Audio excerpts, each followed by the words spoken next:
ये जो सर्जरी है इनमें कौन कौन से केसेस जो हैं ज़्यादा कॉमन होते हैं, एक तो ये बताएं। बाकी जो रेगुलर चलते हैं या देखने में आते हैं ज़्यादा जो हैं वो होती है हमारे ये हर्नियाँ, अपेंडिक्स कर रहे या फिर पित्ते की पत्थरी। ठीक है, इस बारे में कुछ हमारे नाजरीन को बताएं। यहाँ हमारे यहाँ एक रुझान है कि पखाने की नाली से मुतल्लिक जो भी बीमारी हो उसको बेसिकली पेशेंट बवासीर का नाम लेके आता है। हाँ बिल्कुल। वो कि मैंने यहाँ से चले हुए मसाइल को जिसको बवासीर का नाम दिया जाता है, मुआयने के बाद तशखीस में ये तक पता चलता है कि ये बड़ी आंत का कैंसर है। ऐसे ऑपरेशन जो नाफ के लेवल से नीचे के हैं जैसे हर्निया, बवासीर और इससे नीचे के मुतल्लिका टांगों की बीमारियों के ऑपरेशंस, ये कमर में टीका लग के हो सकते हैं और इनका दौरानिया भी 1.5 घंटे से कम होना चाहिए क्योंकि इसका असर 1.5 से 2 घंटे के बाद ख़त्म होना शुरू हो जाता है। वो लोग जब उनका मैदे का साइज़ आधा कर दिया जाता है तो आधी भूख से पेट भर जाता है, मैदा भर जाता है,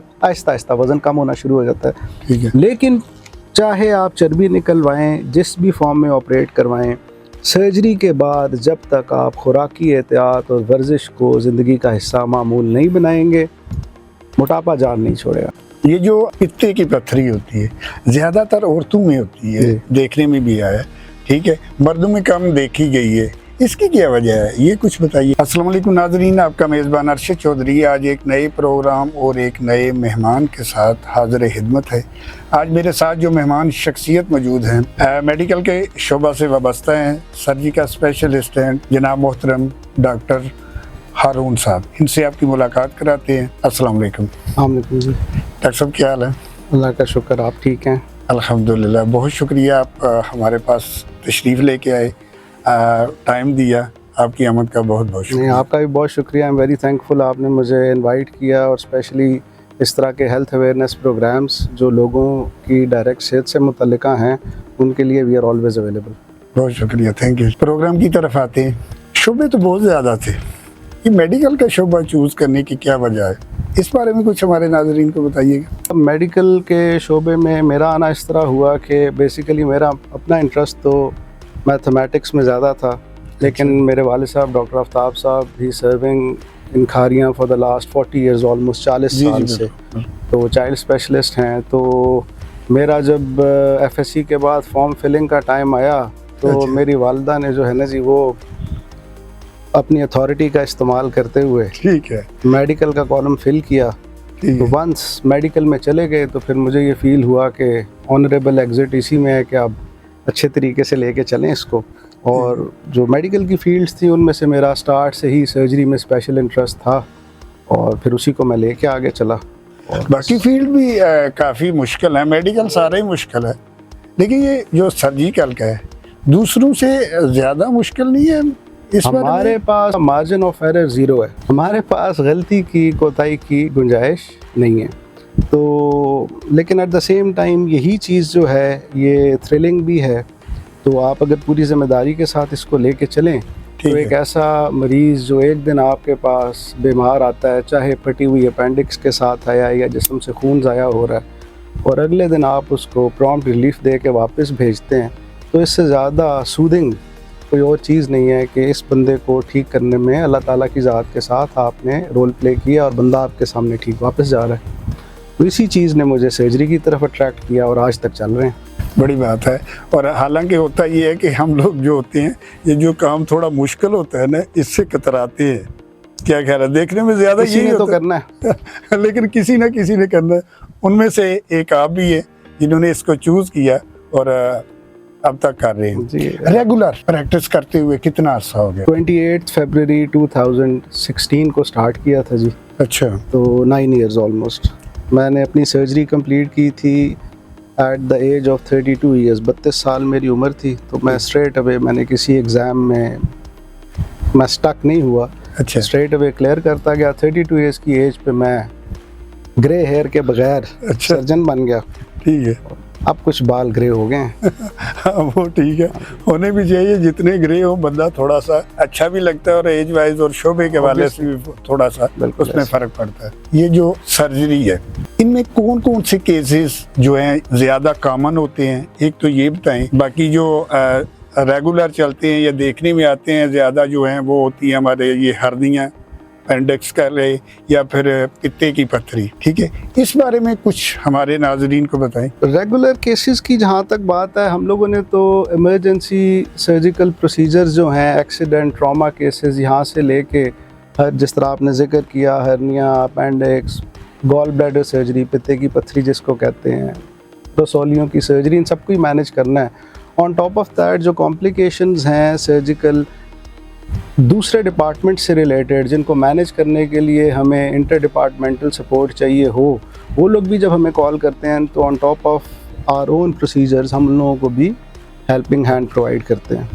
तो हमारे पास जो ज़्यादा लैंड करते हैं केसेस, उनमें अगेन जिस तरह आपने जिक्र किया, हर्नियाज, अपेंडिसाइटिस, पित्ते की पत्थरी, रसौलियाँ, जिस्म के मुख्तलिफ़ हिस्सों की, ख़वातीन का छाती से मुतल्लिक़ बीमारियाँ, ये सब चीज़ें, मुख्तलिफ़ किस्म के जिस्म के गंदे ज़ख़म, फोड़े, रगों के ऑपरेशंस, ये सब कुछ करना हम लोगों की डोमेन में आता है। रेगुलर ज्यादा जो है वो यही है जो आपने बताया। केसेस तो आते हैं, कोई एक्सीडेंट का आ गया या बहुत कॉमन है हमारे यहाँ, बवासीर का भी बहुत ज़्यादा, हेमरॉइड्स, ठीक है, फिशर्स, बेसिकली पखाने की नाली से मुतल्लिक़ बीमारियाँ। हमारे यहाँ एक रुझान है कि पखाने की नाली से मुतल्लिक़ जो भी बीमारी हो उसको बेसिकली पेशेंट बवासीर का नाम लेके आता है। हाँ बिल्कुल, वो कि मैंने यहाँ से चले हुए मसाइल को, जिसको बवासीर का नाम दिया जाता है, मुआयने के बाद तशख़ीस में ये तक पता चलता है कि ये बड़ी आंत का कैंसर है। तो अच्छा। मेरी इसीलिए रिक्वेस्ट रही है कि जब भी आपको इस तरह का कोई प्रॉब्लम हो, जल्द अज जल्द अपने मुतल्लिका डॉक्टर को रब्ता करें ताकि वो आपको एक्यूरेट फोरम तक, कंसर्न कंसल्टेंट तक पहुँचाएँ, हम मुआयना करें, वक्त पे इलाज शुरू करें ताकि मुकम्मल शिफायाब हो सके। मकसद है ये जो अभी आपने बताया, ज़्यादा यही होता है जी, पेन हुई या कोई इशू बना, खून का आना, खून का आना, या वो इसमें छोटे छोटे ट्यूमर भी बनते हैं ना, वो होते हैं। ये छोटे ट्यूमर से लेके बड़ी आंत की बड़े ट्यूमर्स तक, वो सब बवासीर समेत खून की शक्ल में ही प्रेजेंट करते हैं कि जी पखाने के साथ खून आ रहा है, चाहे दर्द हो या ना हो। कैंसर के अंदर दर्द नहीं होता, सिर्फ खून आता है इब्तदाई स्टेजेस में। तो जब भी इस तरह की कोई अलामत आए, मुतल्लिका डॉक्टर से रब्ता करें, सर्जन से कंसल्ट करें ताकि हम प्रोक्टोस्कोपी करें, मुआयना करें और आपको तशख़ीस करके दें कि आगे कैसे चला जाए। अब आ जाए कि ये जो ऑपरेशन के दरमियान इंजेक्शन लगाते हैं, एक कमर में लगाते हैं, एक वैसे लगाते हैं, तो आपकी नज़र में इनमें से बेहतर तरीक़ाकार कौन सा है? वो अगर हो तो ऑपरेशन तकरीबन 100% क्या ले कामयाब हो जाता है? इसमें दो चीज़ें हैं, एक तो ये कि ये एनेस्थेटिस्ट की डोमेन है, तो टू बी ऑनेस्ट मुझे इस पे अपनी राय देनी नहीं चाहिए, लेकिन फिर भी मैं अगर बहुत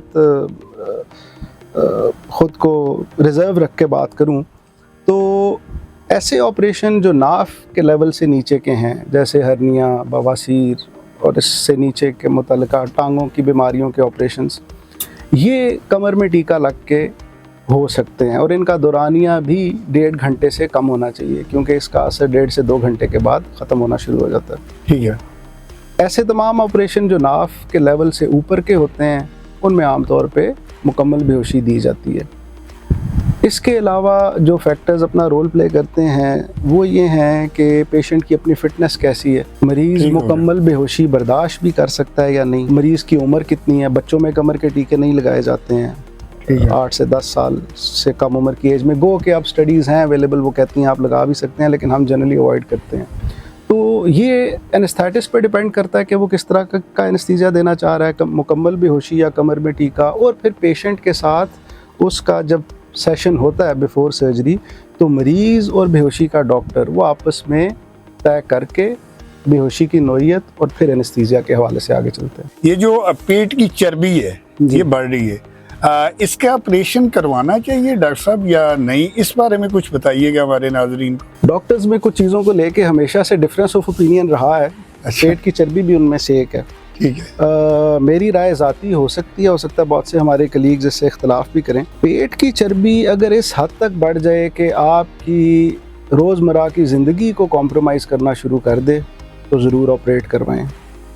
ऑपरेशन की नौइयत भी मुख्तलिफ है, कई तरह के ऑपरेशंस हैं। एक में सिर्फ पेट की इजाफी चर्बी को निकाला जाता है, एक में मैदे का साइज़ छोटा कर दिया जाता है। उस पर लॉजिक ये है कि मैदे का साइज़ जब आधा रह जाएगा तो आधा खा के आपका पेट भर जाएगा। वो लोग जिनको इजाफी खाने की आदत होती है और उसकी वजह से मैदा भरने में देर लगती है और फिर मोटापा चढ़ी जाता है, वो लोग जब उनका मैदे का साइज़ आधा कर दिया जाता है तो आधी भूख से पेट भर जाता है, मैदा भर जाता है, आहिस्ता आहिस्ता वज़न कम होना शुरू हो जाता है। ठीक है। लेकिन चाहे आप चर्बी निकलवाएं, जिस भी फॉर्म में ऑपरेट करवाएं, सर्जरी के बाद जब तक आप खुराकी एहतियात और वर्जिश को ज़िंदगी का हिस्सा मामूल नहीं बनाएंगे, मोटापा जान नहीं छोड़ेगा। ये जो पित्ते की पत्थरी होती है ज़्यादातर औरतों में होती है, देखने में भी आया, ठीक है, मर्दों में कम देखी गई है, इसकी क्या वजह है, ये कुछ बताइए। ये आपने सब डॉक्टरी किताब की बात कर दी है, तो हमारी बुक्स में जो है ना, ये 6 F's हैं इसके। फीमेल फर्टाइल यानी कि ख़वातीन में ये ज़्यादा होती है। फर्टाइल वो लोग जो इस उम्र में हों जिसमें औलाद पैदा हो सकती है, उनमें 40s की एज में, 40 में। फेयर कॉम्प्लेक्शन वाली जो कॉकेशियंस जो हैं, इनमें इसके चांसेस ज़्यादा होते हैं। फैट मोटे लोगों में इसका चांस ज़्यादा होता है। फिर हमारे यहाँ जो खुराक का इस्तेमाल है, इसमें चिकनाई बहुत ज़्यादा है, तो जिस्म के अंदर जिगर एक मवाद पैदा करता है जिसको हम बाइल कहते हैं, उसमें पानी भी है, चिकनाई नमकियात भी हैं। जब चिकनाई और नमकियात की हद इस हद तक बढ़ जाए कि पानी की परसेंटेज, पानी की रेशो कम हो जाए और चिकनाई और नमकियात बढ़ जाएं, तो वो वहीं पे अपने क्रिस्टल्स बना देते हैं, पित्ते के अंदर पत्थर बना देते हैं। एक ही सलूशन है, पित्ते की पत्थरी किसी शुआओं से नहीं टूटती, किसी दवाई से नहीं ठीक होती, सिवाय सर्जरी के और कोई सलूशन नहीं है। तो सर्जरी की तरफ डेफिनेटली जाना पड़ता है। तो अगेन वही बात है, वॉक करें, ठीक है, हेल्दी लाइफस्टाइल अपनाएं, खाना पीना अच्छा रखने, चिकनाई का इस्तेमाल कम, सब्ज़ी फ्रूट ज़्यादा, तो आप इन चीज़ों को अवॉइड कर सकते हैं, तो आप पित्ते की पत्थरी से बच जाएंगे। बिल्कुल ठीक हो गया। सेहत कार्ड है, इस बारे में कुछ बताइएगा। बहुत से लोगों को ना पिछले दिनों ये थोड़ा बंद भी हुआ था, फिर बना, यानी कि काफ़ी बंदे को नॉलेज नहीं है। इस बारे में कुछ बताइएगा कि जो सेहत कार्ड है, अगर बंदा एक THQ में या किसी भी सरकारी हॉस्पिटल में लेके जाता है, वो कौन कौन से ऑपरेशन करवा सकता है, कौन कौन सी फैसिलिटी उसको वहाँ पे मिल सकती है, इसके बारे में कुछ बताइएगा। हेल्थ कार्ड पे हर वो ऑपरेशन किसी हस्पताल में हो सकता है जिस ऑपरेशन के लिए उस हस्पताल में सहूलियात मौजूद हों। मैं THQ में हूँ, आप मेरे पास THQ में अगर कैंसर की सर्जरी करवाने के लिए आ जाएंगे, मेरी डोमेन नहीं है, मैं मैनेज नहीं कर सकता, इतनी कैपेसिटी नहीं है, हम आपको रेफ़र करेंगे जो बड़ा सेटअप बना हुआ है गवर्नमेंट का उसमें। अदर देन दैट, सरकारी अस्पतालों में इस वक्त हेल्थ कार्ड पे हर तरह का ऑपरेशन हो रहा है। शर्त यह है कि अगर उम्र 18 साल से ज़्यादा है तो आपको अपना ID कार्ड लेके आना पड़ेगा। अगर उम्र 18 साल से कम है तो आपको उस पेशेंट का B फॉर्म, जिसको बे फॉर्म कहते हैं, और उसके वालिद का ID कार्ड साथ लाना पड़ेगा। इन डॉक्यूमेंट्स के बगैर हेल्थ कार्ड पे सर्जरीज मैनेज नहीं हो सकती। अगर ये डॉक्यूमेंट्स हैं तो आपको सरकारी अस्पताल में ऑपरेशन के लिए रेलेवेंट टाइम दे दिया जाता है, इस डेट को आएँ और अपना काम करा लें। तो कभी ऐसा भी हुआ कि कोई ऐसा ऑपरेशन या ऐसा केस आया हो जिसको हल करने में बहुत ज़्यादा मेहनत करनी पड़ी हो, या कोई ज़्यादा ही दूसरों की निस्बत इस पे ध्यान देना पड़ा हो, इस बारे में? मेरी थोड़ी सी अप्रोच इस हवाले से डिफरेंट है। ठीक है। मैंने अपने एक्सपीरियंस से ये बात लर्न की है कि हर वो केस जिसको आप आसान समझेंगे वो आपके लिए मुश्किल बन जाएगा। हर केस को स्टार्ट लेते हुए as a new case deal करें और मुश्किल समझ के स्टार्ट करें तो ख़त्म आसानी से हो जाएगा। क्या बात। अगर शुरू करते हुए आसान समझेंगे तो आप मुश्किल में फंसेंगे। इसके अलावा अगर बात करूं, बहुत सारी एग्जांपल्स हैं और मोस्टली उनमें ये होता है कि हमारे पेशेंट्स समटाइम्स कम नॉलेज होने की वजह से, कम इल्मी की वजह से हमें एग्जैक्ट हिस्ट्री नहीं दे पाते, ठीक है, बैकग्राउंड नहीं बता पाते पूरा, और कई बार अनफॉर्चुनेटली इंटेंशनली कुछ बात छुपा लेते हैं। ड्यूरिंग सर्जरी हमें मुश्किल फेस करनी पड़ती है। हाँ बिल्कुल। और अगेन जो मैंने आपको स्टार्ट में बात बताई थी, मार्जिन ऑफ एरर इज 0। ठीक है, हमें फिर उस मुश्किल से निकलना पड़ता है। गिला ज़रूर करते हैं बाहर निकल के, लेकिन ऑब्वियसली जो चीज़ बेटर करती है एट द एंड वो ये है कि हमारा पेशेंट ठीक होकर घर। अब ये कभी ज़हन में नहीं आया कि काश मैं डॉक्टर ना होता तो सेकंड ऑप्शन था डॉक्टरी के अलावा, इस बारे में कुछ बताइएगा। तो मैंने आपको बताया वालदा ने अपनी अथॉरिटी इस्तेमाल करके फॉर्म फिल कर दिया, अच्छा तो हमारे पास तो ऑप्शन बची नहीं। तो अच्छा। लेकिन अगर डॉक्टर बनने के बाद कोई ऑप्शन होती तो हाँ शायद मैं डॉक्टर ही होता, सर्जरी में ही होता। ठीक है, यानी सेकंड लेकिन ऑप्शन भी डॉक्टरी था। ये मेरे लिए बची है। लेकिन चेंज उसमें मैं ये लाता माजरत के साथ कि शायद मैं पाकिस्तान में नाकाम करता। अच्छा, जो कंडीशन सर्कमस्टांसेस इस वक्त हैं वो ऐसे हैं कि मेरे बेटे का बहुत इंटरेस्ट है मेडिकल में, वो मेरी बुक्स खुद से अभी ओ लेवल्स में है, 9th में बुक्स रीड करता है, कुछ अपने नोट्स वगैरह भी बनाता है और he is very bright child माशाल्लाह। तो मैंने उसको यही कहा तुम करो ज़रूर, काम इधर नहीं करना। ये मेरी पर्सनल ओपिनियन है, ठीक है। उस पर मेरा ख़र्चा भी ज़ाती आएगा, लेकिन ये बदकिस्मती है हमारे यहाँ कि वो लोग जिनको गवर्नमेंट मेडिकल कॉलेजेस में फ्री तालीम देती है वो सारी की सारी लौट उठ के वो तालीम लेने के बाद बाहर चली जाती है। जो लोग अपने ख़र्चे से पढ़ते हैं वो पब्लिक सेक्टर में सर्व कर रहे होते हैं। पब्लिक सेक्टर में आप कभी भी, मैं किसी को बुरा करके नहीं कह रहा, आवाम में जितने लोग हैं हमारी बहनें हैं भाई हैं सब, लेकिन पब्लिक सेक्टर में आप लोगों की एक्सपेक्टेशंस पे पूरा नहीं उतर सकते, चाहे आप अपना 200% दे दें। उसकी वजह ये है कि पब्लिक सेक्टर में रिसोर्सेज बहुत लिमिटेड हैं, ठीक हो गया, बहुत महदूद हैं। मैं इससे आगे जाके कुछ बात करूँगा तो वो थोड़ा सा पॉलिटिकल टॉक हो जाएगी, लेकिन रिसोर्सेज बहुत ज़्यादा महदूद हैं, हम लिमिटेड हैं। कई बार ऐसा होता है बंदा आके सामने बैठा होता है, हम चाहते हुए भी कुछ नहीं कर सकते, मैनेज नहीं कर पाते। तो उसमें आपको फील होता है कि चाहे आप सरकारी अफसर ही हैं लेकिन आपसे आगे भी बहुत सारी चीज़ें आगे भी बहुत है, हकीकत है। फिर उस जगह पे आगे ना बंदा थोड़ा डिसहार्ट भी होता है, एग्जैक्टली परेशान भी होता है, यार मैंने इतनी मेहनत की, मैं बड़े दिल से काम कर रहा हूँ, नीयत से कर रहा हूँ। बहुत बार लोग आते हैं गवर्नमेंट सेटअप में, ख़ास तौर पे आके जब वो बैठते हैं सामने तो उनको फील होता है कि ये वो बंदा है जिसने हमारा काम करना है, हम भी आए हुए हैं, ये भी बैठा हुआ है। जब हम उसको अपनी किसी वजह से मंतक देते हैं कि जी 1 महीने बाद काम होगा या 4 हफ्ते बाद, एक कोल्ड केस है जिसमें वेट किया जा सकता है, चाहे वो बंदा घर में 6-8 साल से उस बीमारी को लेके चल रहा है, लेकिन the moment they land in the hospital तो उनकी एक्सपेक्टेशन होती है कि अब 1 घंटा भी ज़ाया ना हो, बिल्कुल बिल्कुल, डॉक्टर साहब मेरा काम लेके आगे चल पड़ें। उसमें हमारे लिए जो टेक्निकल लिमिटेशंस हैं, जब हम बताते भी हैं तो बहुत सारे लोग उन पे ट्रस्ट नहीं करते, अनफॉर्चुनेटली बहुत मान भी जाते हैं। जिसका काम हो जाए वो कई बार शुक्रिया कह देता है, कई बार नहीं भी कहता। ठीक है, हमारी रिस्पॉन्सिबिलिटी है, हमने अपनी ड्यूटी की, लेकिन जिसका हो जाए वो तो कुछ नहीं कहता, जिसका ना हो वो क्या क्या कहता है, बस अल्लाह ही माफ़ करे। ऑपरेशन आप दिन को ओपीडी काफ़ी करते हैं, ये होता है ठीक। ज़्यादा मुश्किल जो केसेस होते हैं या ज़्यादा मुश्किल जो ऑपरेशन है वो कौन कौन सी बीमारियों के हैं, उनमें कुछ बताइएगा।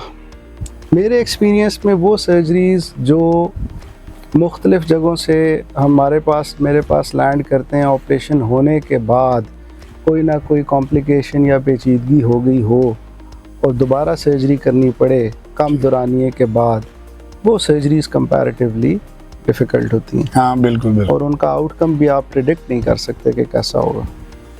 अदर देन दैट बाकी सब तो रूटीन में चलता है। अब आ जाए थोड़ा ज़ाती लाइफ की तरफ, बचपन कैसा गुजरा? बचपन खेलते हुए ज़्यादा, अच्छा, और पढ़ाई में कुछ कम। एग्ज़ाम्स करीब आने पे पढ़ाई ज़्यादा, खेल कम, इससे ज़्यादा कुछ नहीं। लेकिन आउटडोर एक्टिविटीज़ बहुत ज़्यादा थी। ठीक, कैंट में रहते हैं, safe secure area, outdoor activities बहुत ज़्यादा थी जो अनफॉर्चुनेटली आजकल के बच्चों को नहीं मिलती। गेम्स तक महदूद हो गए हैं बाहर के हालात की वजह से, तो इस लिहाज से लकी थे। डॉक्टर हारून खामोश तब है आम लाइफ में या बातूनी है, इस बारे में कुछ बताइए। मुझे ये फील होता है कि दिन में मैं जितना पेशेंट्स के साथ बोल लेता हूँ उसके बाद मेरे पास कुछ बचता नहीं। लेकिन अभी आपसे मैं बात कर रहा हूँ तो मुझे तो ये लगता है कि थोड़ा कम ही बोलते हैं, या ये स्टाइल है बात करने का? कोशिश होती है कि ज़रूरत के मुताबिक बोला जाए, ज़्यादा नहीं, जहाँ पे ज़रूरत पड़े हाँ, और जहाँ पे बोलने की ज़्यादा ज़रूरत पड़ती है फिर बोलना भी पड़ता है, वो ये ऑब्वियसली। ये कर लेना कि 50-50। कौन सी ऐसी बातें हैं जिनमें डॉक्टर हारून को बहुत ज़्यादा गुस्सा आता है? ड्यूरिंग सर्जरी आता है। अच्छा। और जो मैंने आपको बात बताई ना, जब इन्फॉर्मेशन पूरी ना दी जाए, और वो भी गुस्सा कोई अपनी ज़ात के लिए नहीं होता, वो इसलिए होता है कि एग्जैक्ट इन्फॉर्मेशन अगर दे दी जाए तो हम उससे ज़्यादा बेहतर तरीके से इसी पेशेंट को मैनेज कर सकते, झूठ के अलावा शायद नहीं किसी चीज़ पे। ठीक है। वो झूठ भी मैंने आपको बताया कई बार लोग इंटेंशनली करते हैं, लेकिन ज़्यादातर लोग कम इल्मी सादगी की हाँ, वजह से बिल्कुल बिल्कुल वो हमें उस हद तक नहीं लेके जा सकते इन्फॉर्मेशन देने के हवाले से। ठीक होगा। जिंदगी का कोई ऐसा दिन, खुशी गम तो साथ ही चलते हैं, कोई एक दिन ऐसा होता है कि जिसमें बंदा कहता है यार, कभी अकेला बैठा हो तो बंदा कहता है यार वो दिन मैं भूल नहीं सकता, बड़ी परेशानी देखी, दुखी गुजरा, ऐसा भी कोई लाइफ में दिन आए होता है ना? नहीं, अल्लाह का शुक्र है आज तक नहीं। हाँ, ठीक चल रहा है, आज तक कोई नहीं। इतना नहीं हुआ, नॉर्मल तो चलता रहता है ना, अप डाउन। लेकिन ये है जो हमारा थ्रेशोल्ड है ना जी, गमी का और परेशानी का, ठीक है, वो इतना बढ़ चुका हुआ है कि छोटे मोटे मसाइल जो हैं वो तो अब part of नॉर्मल life। लगते हैं, नॉर्मल लगते हैं। मैरिड है? बिल्कुल। कितने बच्चे हैं? मेरे माशाल्लाह। 3 बेटे हैं। इनमें शादी लव मैरिज थी, अरेंज मैरिज थी? लव कम अरेंज्ड। ये भी 50 पे चले नहीं, गए? हाँ, वो कुछ हमारे जो पेरेंट्स हैं वो पहले से जानते भी थे एक दूसरे को, ठीक है। हमारी पढ़ाई भी इकट्ठी थी। अच्छा अच्छा, ठीक हो गया। बेगम हाउसवाइफ है या मेरी जॉब करती? वाइफ रेडियोलॉजिस्ट हैं। अच्छा। और उन्होंने अब काम करना स्टार्ट किया है। ठीक है। उनके वर्किंग आवर्स जो हैं वो हमने ऐसे अरेंज किए हैं कि बच्चे कॉम्प्रोमाइज़ ना हों। वो बच्चों के स्कूल जाने के बाद जाती हैं और उनके आने से पहले वापस आ जाती डॉक्टर हैं। साहब, ये तो ठीक हो गया, आप भी जॉब करते हैं, वो भी जॉब करती हैं, और किस तरह ये सारा मैनेज करती हैं? बड़ा मुश्किल मैं काम है। कुछ भी मैनेज नहीं करता जी, मेरी वाइफ सब कुछ मैनेज करती हैं। वही बच्चों को स्कूल से पिक एंड ड्रॉप देती हैं, वही खाना खिलाती हैं, वही उनकी लिविंग मैनेज करती हैं।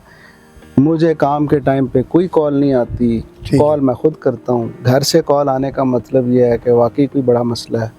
अदर देन दैट सब कुछ वो मैनेज करती अगर तो ये बातें आप बेगम को खुश करने के लिए कर रहे हैं फिर तो चलें ठीक है। अगर आप हकीकत में बता रहे हैं तो यकीन करें, मैं आपकी बातें सुन के या आपका ये जो आपने बताया तो मैं कहता हूँ कि आप बड़े लकी पर्सन हैं। मैं 10 साल से यहाँ पे काम कर रहा हूँ और मेरी फैमिली इस्लामाबाद है, तो आप जज कर लें कैसे मैनेज होता होगा।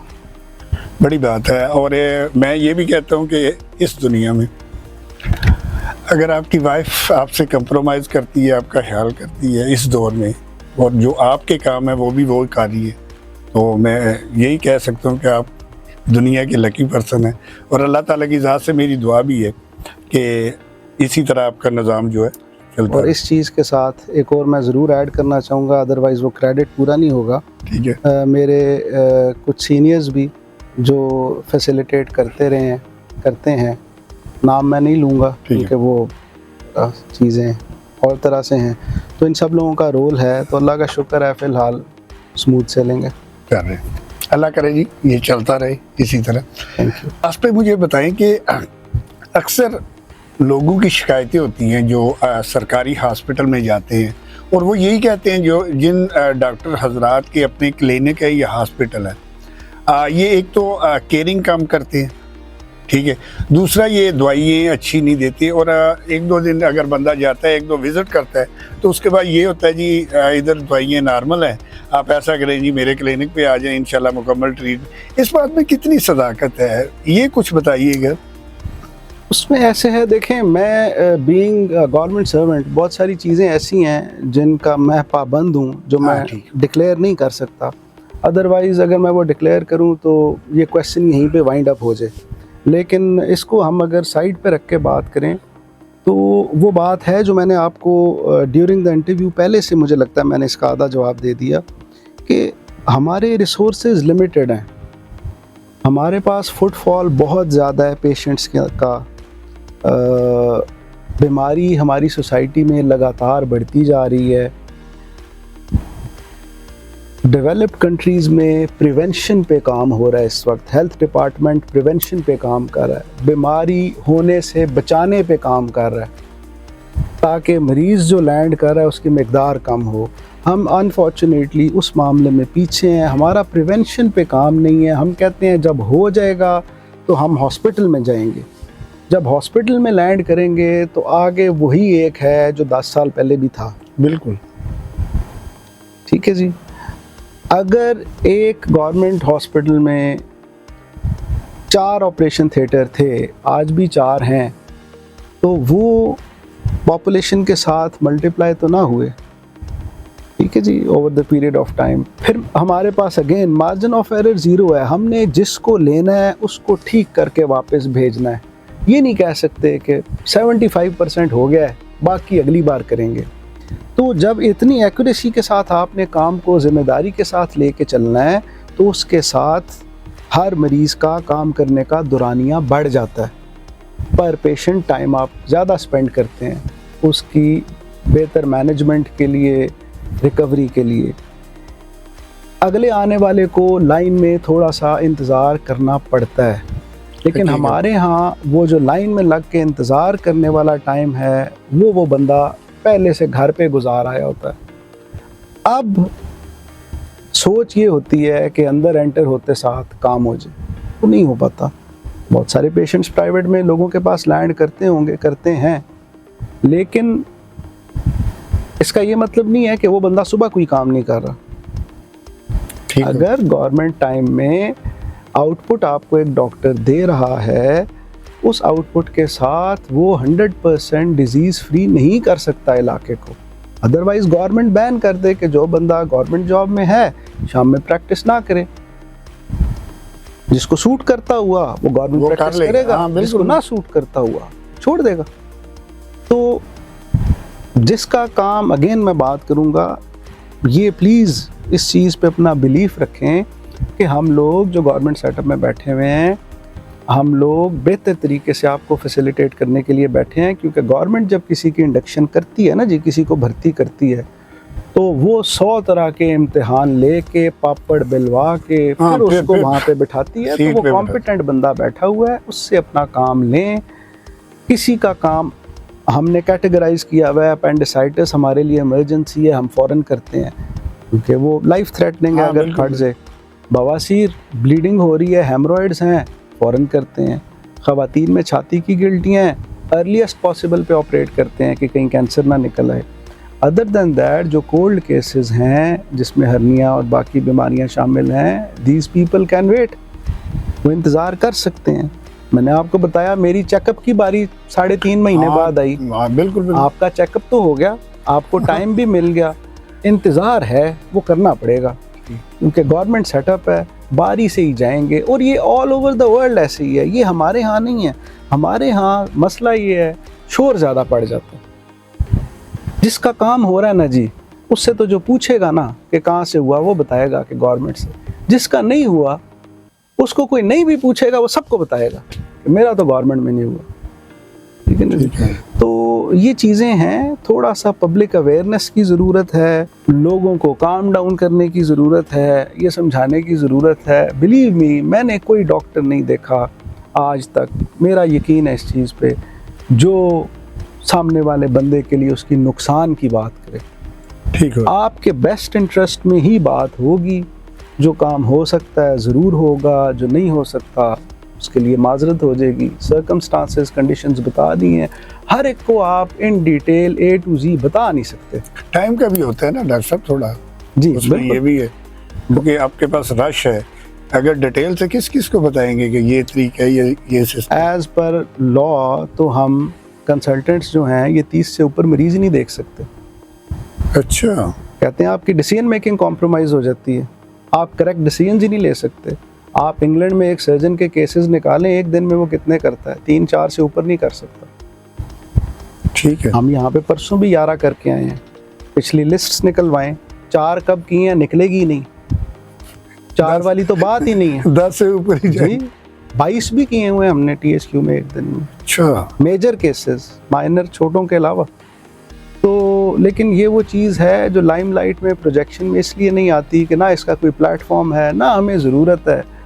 अपना काम कर रहे हैं, मैक्सिमम जितना फैसिलिटेट कर सकते हैं कर रहे हैं। बहुत सारी मैंने आपको बताया ऐसी चीज़ें हैं जो मैं हाँ, बाउंड बिल्कुल, मैं बिल्कुल। बता ही नहीं सकता आपको। हकीकत है, ठीक तो है। उसके साथ इतनी सेटिस्फेक्शन ज़रूर है कि मैं 100% डिलीवर कर रहा हूँ अपनी कैपेसिटी के मुताबिक फॉर द लास्ट 10 ईयर्स। जितनी आपकी कैपेसिटी है, कई दफ़ा उससे ज़्यादा भी करना पड़ता है, या कैपेसिटी के मुताबिक आप रेगुलर चाह रहे हैं? हम तो अपनी कैपेसिटी से आगे ही जा रहे हैं। प्रॉब्लम ये है कि किसी की कॉम्प्लिकेशन आ गई, फ़र्ज़ करें आपने 14 केस किए, 13 ठीक घर चले जाते हैं, एक की पेचीदगी आपके काम की वजह से बन जाती है कि आप थके हुए थे, उसके लिए उसके बच्चे या बच्ची मैटर करती है, बाकी 13 मैटर नहीं करता। हकीकत तो उतना करें जितने को संभाल सकें, ठीक है ना जी। एज़ पर लॉज है ना जी, तो 30 से ऊपर मरीज़ नहीं देख सकते, और शायद पंजाब हेल्थ केयर कमीशन के लॉज के मुताबिक चलें तो जो कुछ वो कहते हैं ना, हर ऑपरेशन के बाद किया जाए, दिन में 5 से ऊपर ऑपरेशन ना हो सके, अगर रूल के मुताबिक चलें ना, तो फिर ये जो आहो बका है ये 10 गुना हो जाए। ये आपने बातें बताई ना, यकीन करें इनका मुझे भी नॉलेज नहीं था, और मैंने इसीलिए आपको यहाँ पे बुलाया कि बहुत सारी चीज़ें ऐसी हैं कि या रूल रेगुलेशन है जिनको हम पता ही नहीं है, हम वैसे ही वो लगे रहते हैं। हम जो साहब ये दुनिया का असूल है, आप क्वांटिटी ज़्यादा करेंगे तो क्वालिटी कॉम्प्रोमाइज़ होगी, आप मिकदार बढ़ाते जाएं म्यार गिरता जाएगा। हमने मिकदार भी बढ़ाई हुई है, म्यार भी बराबर रखा हुआ है, इससे आगे जा ही नहीं सकते। कैसे जाएंगे? अगर 2 बजे तक टाइम है, 2:30 बजे तक भी करते रहते हैं काम, उसके बाद 6 साढ़े 6 घंटे काम करके कैपेसिटी नहीं है फर्दर। हमने तो हर एक को 100% करके देना है ना जी। 90% वाली तो बात हमने ही तो नहीं है। पैनाडोल तो देनी नहीं कि जी डॉक्टर साहब रिएक्शन कर गई है तो अच्छा गोली रोक दो। हम तो जो करके बाहर आ गए, अब वो उसी तरह रहेगा। उसी हकीकत। तो ये जो बहुत सारी एग्जांपल्स भी हैं मुख्तलिफ मामलात की, डॉक्टर्स से रिलेटेड नेग्लिजेंस की, वो इस वजह से हैं कि डॉक्टर्स ओवरबर्डन्ड हैं, ठीक है ना जी। किसी भी फील्ड में आप ड्राइविंग में ले लें, आप ड्राइविंग करेंगे, ओवर टाइम करेंगे, आपका डिसीजन कॉम्प्रोमाइज़ हो जाएगा। तो हमारा तो डायरेक्ट लोगों की लाइफ के साथ लिंक है, लाइफ के साथ है, बहुत तो सेंसिटिव है। हम ये चीज़ अफोर्ड ही नहीं कर सकते। ठीक हो गया। तो लास्ट जो लोग शिकवा भी करते हैं, ठीक है, हमें उनसे जवाबन शिकवा नहीं है। उसकी वजह ये है कि उनका जो शिकवा है वो उनकी ज़हन और सोच के मुताबिक ठीक है। मसला हमारे एंड पे है, हम पूरी बात बयान नहीं कर सकते हकीकत बात। ना जी कि हम किस किस चीज़ से सफ़र कर रहे हैं और कहाँ पे बाउंड है। वो बात वही आ गई ना कि आपके आने से कितनी बातों का जो मुझे पता चला है, नाजरीन को भी चले, बहुत सी ऐसी बातें हैं। एक तो वो ये है कि आप वो बता नहीं सकते, कुछ हमारे नाजरीन को मेडिकल के हवाले से, कुछ हिफाजती तदाबीर के हवाले से, ये मौसम थोड़ा चेंज हो रहा है, गर्मी आ रही है, इस हवाले से कोई पैगाम देना चाहिए? पैगाम अब ख़ुद को सर्जिकल डोमेन तक रख। पहले तो मैं मौसम के हवाले से ये कहूँगा, लिक्विड्स लें, खूब फ्रूट्स लें, इंडोर रहें, गर्मी से बचें। अगेन हीट वेव्स के साथ जो पेशेंट्स प्रेजेंट करते हैं वो फर्दर कॉम्प्लिकेशंस डेवलप कर लेते हैं, तो गर्मी से बच के रहना, जिस्म का दर्जा हरारत मुनासिब रखना बहुत ज़रूरी है। अच्छी खुराक लें, ज़्यादा से ज़्यादा पिएं। और शोबा सर्जरी से मुतल्लिक मैं ये कहना चाहूँगा, रिक्वेस्ट करना चाहूँगा बल्कि लोगों से, आप प्लीज़ हमारे पास बीमारी की अलामात आने के बाद जल्द अज जल्द ख़ुद को प्रेजेंट करें, ताकि हमारे पास कुछ टाइम बचे आपकी तशख़ीस करके आपको बीमारी बताने के हवाले से भी, और फिर उस बीमारी का इलाज करने के हवाले से भी अगर कुछ टाइम हमें दरमियान में चाहिए एडमिनिस्ट्रेटिव ग्राउंड्स पे, टेक्निकल ग्राउंड्स पे, तो हम वो टाइम भी हमें मिले, बजाय इसके कि वो टाइम हमारे पास आने से पहले आप वेस्ट करके आ गए हों। क्योंकि बीमारी जितनी भी बढ़ गई हो, हमेशा डॉक्टर रिवर्स नहीं कर सकता। उस हद तक लेके आएँ कि जिसको हम मैनेज कर सकें। और आखिर में आपका बहुत शुक्रिया, आपने पब्लिक अवेयरनेस के हवाले से ये प्रोग्राम किया, क्योंकि हमारे यहाँ जनरली ये ट्रेंड नहीं है। तो ये एक बड़ी हेल्दी एक्टिविटी है जो आपने शुरू की हुई है, आपको मैं इसकी मुबारकबाद भी देता हूँ, और मैं रिक्वेस्ट करूँगा कि इसको आप कंटिन्यू करें। घर बैठे हुए हेल्थ अवेयरनेस के हवाले से इससे ज़्यादा अच्छे प्रोग्राम्स नहीं हो सकते। डॉक्टर साहब बहुत शुक्रिया, आप आए, टाइम दिया, और मुझे उम्मीद है कि काफ़ी सारी बातें जो आपने बताई उनका मुझे भी नॉलेज नहीं था, और देखने वालों को भी नहीं होगा, और मैं गए बगैर आपको बुलाता रहूँगा। ठीक है, तो आपकी आमद का बहुत बहुत शुक्रिया। Always Thank you. अवेलेबल जी, Thank थैंक यू।